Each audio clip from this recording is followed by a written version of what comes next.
John, thank you very much. Was it 20 minutes?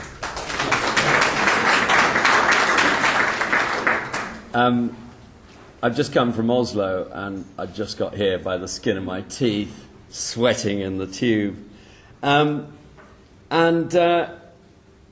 There's where I was this morning, climbing on the roof of the new Opera House. And it really made me think. I thought, wow, could we have done that here? It's white on white. It has steps where you've got to be careful. It excludes some. Now, is that worthwhile?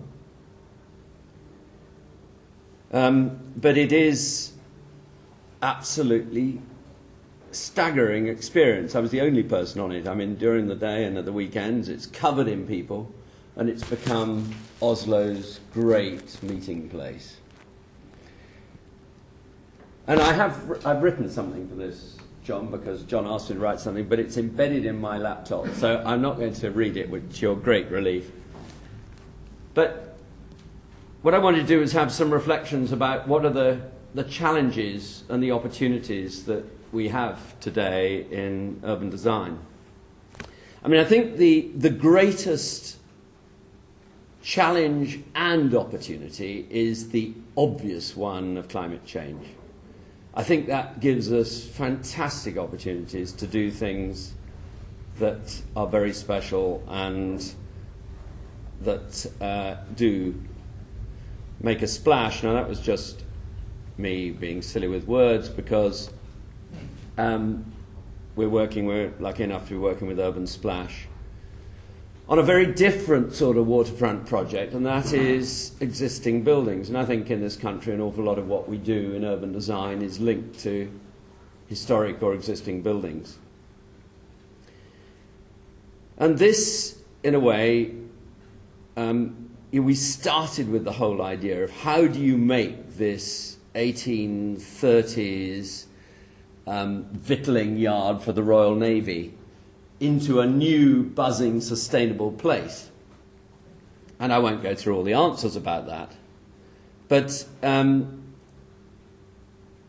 it had its challenges, and and I think the other great challenge is this one that I started with, of regulation. Of how do we produce really good places with the amount of bureaucracy of regulation that we have. And it's dangerous ground. I think I can say it now at a time I might not have said it when I was president of the RIBA, that I think we have pushed too far on the health and safety front. I think we've pushed too ignorantly sometimes on the environmental front. And the Environment Agency here, for instance, made us put up glass barrier the whole way round the quayside. I even was prepared to swallow my pride and ask Prince Charles to help stop it happen. It's just in order to stop people being splashed, or the very, very occasion, maybe once in 100 years, depending how quick all this stuff happens, that water will come over and will come up to about 6 or 7 inches across the site. I said sandbags. They thought I was joking. I was being serious. I think sometimes we've just got to think laterally. And that destroys that wonderful relationship that one gets between land and sea, between the people who might be sitting on the edge if it wasn't there, enjoying looking at the reflections in the sea, looking at the activity, and now all they can do is lean on a steel barrier. And of course, glass is not as transparent as one expects it to be, especially by salt water where it all gets misted up. And yet, to get from there, and of course we get barriers because of safety, but to get from the centre of Plymouth to Royal William Yard, you have to get on a boat rather like this. I'm cheating, this is one in Bristol. But, and where there is a very different perception of what's safe. And I think it is one of the great challenges of urban design, is how we produce naturally safe places, not artificially safe places. And my real feeling is that the more barriers we have, the more dangerous it gets, because we get an expectation that if it's dangerous, therefore there's a barrier. Anyway, what is the aim of urban design, urbanism? They meet. I think that urban design, rather like architecture, engineering, transport, landscape, is a subset of urbanism. Urbanism is the great subject about the way we live. The aim, obviously, and I think we mustn't forget the aim, is all to do with those people who are walking around. We've got to establish a high quality of living. It's not to do with the bits and pieces. It is to do with the life of the people who are occupying those places. We have to nurture a healthy and creative way of life, and I'll put under healthy, sustainable in general, because I'm talking about the health of the planet as well as the individual. And creative, inspiring places. That's again about people. Support economic, social, political and cultural activity. And in order to do that, we do this physical stuff, delivering the robust, distinctive and attractive environments for our villages, towns and cities. I think we all now realise that we were blind over the last well, not the whole of the last 50 years, but we were blind to the places that we really enjoyed going to. We didn't learn from them enough. We thought we had a new way of doing things. And that great little street, which I often use in Bologna, which is my favourite street in Europe. You can almost touch each side. You can't, of course, but two people could. It transforms, and the shops are just stores that spill out into it. None of those are tourists. I was the only one. It provides local food from the region in Emilia-Romagna, and it creates an absolutely wonderful environment. At night, the shops shut and the cafes open, and it has a different feel. It's transformed. It's a natural management. It doesn't have a city manager who's organising all that. That happens by natural management. But what's remarkable about a place like this is that it breaks every single rule in the book. And my first rule, I think, about the challenge of urban design for our time is that we either change the rules or we break them, or we change them by breaking them. And I think we are too terrified sometimes by the regulations, and we end up with a blandness that acts against that wonderful complexity that you get in cities that have grown. And I think we are scared to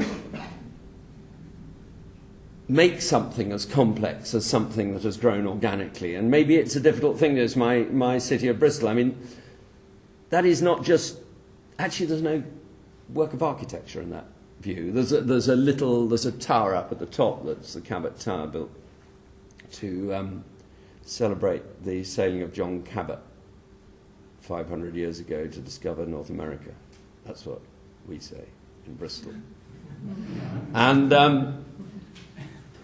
And yet it creates a great place, and and the mix of uses in that view. It's got education, it's got manufacture, it's got living, it's got leisure, it's got everything going on, and everybody really enjoys it. They enjoy it more than the over-designed generally. I mean, this is maybe what we've produced in the centre of Bristol, which is again an example where our client, we were working with Bill Pye on the new square for the Millennium Project in Bristol.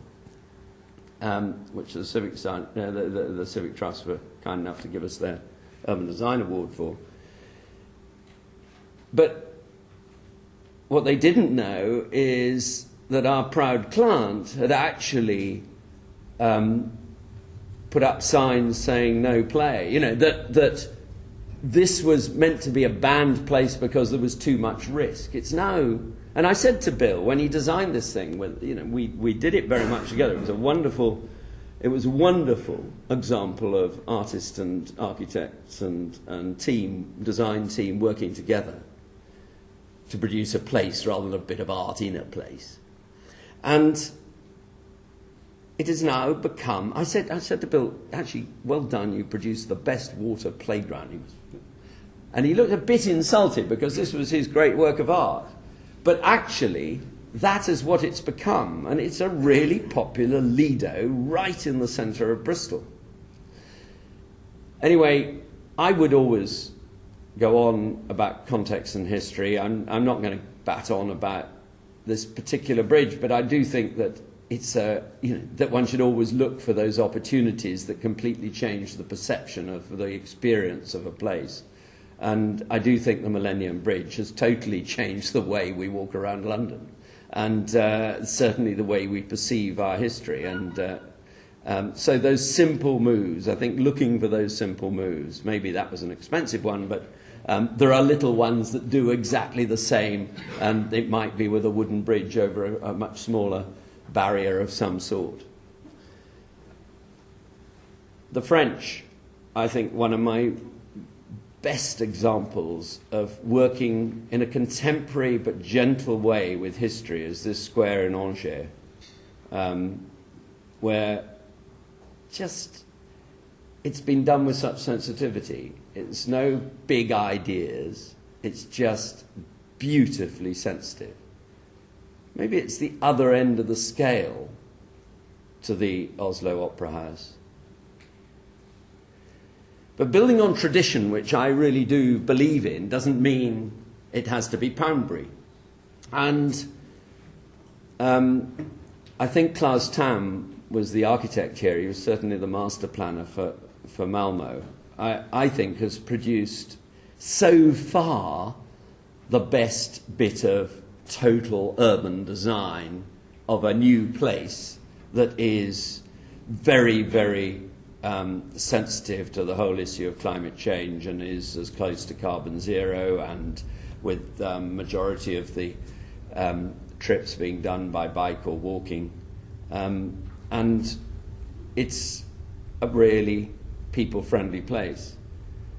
It is so hard, as we all know, to find these good examples, and I think Duke of York Square is an example where Paul Davis has not tried to be clever architecturally, but with Liz, help me, landscape architect, anyway, Liz, the landscape architect, Elizabeth Banks, has produced, again, a very gentle place. That, to me, is good urban design. It's about enclosure. And it's about just providing enough to encourage human activity of different sorts. I like to use northern examples. I mean, okay, I just happened to have come back from Oslo, but Copenhagen is my hero city in many ways. But of course, Malmo is in Sweden, so we've covered the whole of the three main countries of, Finland, of Scandinavia. But Malmo is almost now like a suburb of Copenhagen. I like to use northern examples because I think that we fool ourselves sometimes if we just go and saliva over Bologna and Siena, although we all do. And there is a different approach because of climate to the way we treat public space. But what has been remarkable, I think, in Copenhagen is the way over the last 30 or 40 years that it's spilled out into its public place, that it's really used it. It was a car-dominated city. It's still a city that has a very, very high car-owning population, but it only only 10% of its population actually uses the car for going to work, and they mainly store the car and use it for going out. And I think the way we use our transport has become one of the biggest drivers to the design of place. Anyway, Malmo, there's an arbitrariness about it in the way it's looked, but there's a real thoughtfulness in the way it's planned, and it begins to tighten up the grain in a way that urban designers and landscape architects and architects have got to work together to achieve and be very determined to do. And it's not, and I think one of the things we've got to be very sensitive to is allowing things to happen. I actually think successful places, like successful buildings, are buildings that are allowed to grow and change, and that we don't get so sensitive about the hanging up of kitsch curtains. And we have the equivalent of kitsch curtains in the landscape, and the public realm has got to be robust enough to take that. And I think it's human. It's no less than that we allow that to happen. And I think that if all of us hold in our minds what is good for children as a place of reasonable safety, but that allows them to hit themselves at each other over the head and jump over steps and what have you, I think if we think we can design a place that's good for children, then we certainly can design a place that's good for the rest of us. This is just about mix. I think I keep coming back to the importance of the people that occupy the place, because I think that as designers we sometimes get so tied up in the nuts and bolts that we forget about that. So I'm just going to rush through these things, because otherwise I'll be in trouble with John. I've also in the last week been to Dublin, and this isn't Dublin, it's Strasbourg. But what is absolutely remarkable about Dublin, that sprawl city that has got completely out of control in the way it's spread, is the way that one simple, brave bit of leadership, and it hasn't had a lot of that, in installing the LOS, I think I've got it right, system, it's the fast tram, has absolutely transformed people's perception about travelling by public transport, and people who would never dream of doing so have now done it. So, I think it is our job to make people comfortable to use these things, and it's not just people who think of themselves as public transport users who use public transport. It's not just cyclists who cycle. A cyclist to me is somebody who is a bit head down and bum up in the air, and it's ordinary people like you, me, my mother, my kids, that they bike. They're not cyclists, they are people who just use bikes. So I think the language is quite important, and we frighten people with the idea of cyclists sharing, the word cyclist sharing pedestrian space. But I think if we design that pedestrian space in a thoughtful way, we can share these spaces even between cars and bikes and pedestrians. Copenhagen, Birmingham, and I don't know whether this was by design, but somebody had the genius idea of just providing chairs. And I've seen it in Rennes, I've seen it in lots of places. I think, it's a little idea. It's an inexpensive idea. For Royal William Yard, the landscape architects came up with the most expensive granite benches. Actually, it would have been bland. It is so much better just to bring in a bit of temporary adaptable colour, to my mind, to the place, rather than fixing something that is... there are places for it. But I think one's always got to think laterally about that potential alternative. I've mentioned play. I think that we all enjoy either doing it or watching it. And one can convert old car parks. I think one of the great opportunities for today is what do we do with those dire city spaces, the supermarket car park. It is unbelievable that we devote so much of our urban fabric to black tarmac covering acres in total square miles. And I think it would be a great challenge to the urban design professions to solve that, to find a way of occupying the airspace and maybe developing a new layer of the city that's green, that will be a lot better for global warming than masses of tarmac. But also converting them by day. I mean, supermarkets, are not open all the time. Well, some of them are. But I think a great challenge is that one of adaptability and also of making use of odd spaces. I think it's absolutely brilliant what's happened on the South Bank.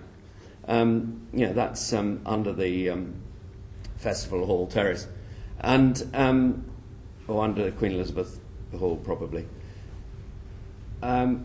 We don't always have to be tidy about it. People love watching that activity, so it's encouraging activity. I don't know why I said adapting and reusing. I talked about the language. I don't call that road closed. I call that road open. I call the roads that are full of cars closed. And I think that we could do an awful lot to change people's perceptions about place by actually having road liberated signs rather than road closed signs. I close a road. This is my tobacco factory in Bristol. I close the road once a month. I thought I do get permission from the city council. I thought of not doing, just to try it out. And it only costs a couple of £20 signs to do so. It totally comes to life. And so I think one of the great challenges is how we reclaim our streets. I don't mean in a terrorist sort of manner that some people are inclined to do. How we reclaim our streets in a gentle way. And I think there is nothing like the event to open people's eyes to it. So more events. If every one of us is determined to go away and close one street in the coming year for one event, we will make a difference. It totally changes your perception of that place. And of course, as a last resort, I'm going to just re-advocate the X list. There are some places that are just beyond redemption. I believe in us trying to adapt and change and improve. But there are some things like Northampton bus station that everybody sitting waiting for a bus in there, they're deeply depressed. I mean, they look deeply depressed. They're so depressed I think they don't even bother to get up when the bus comes.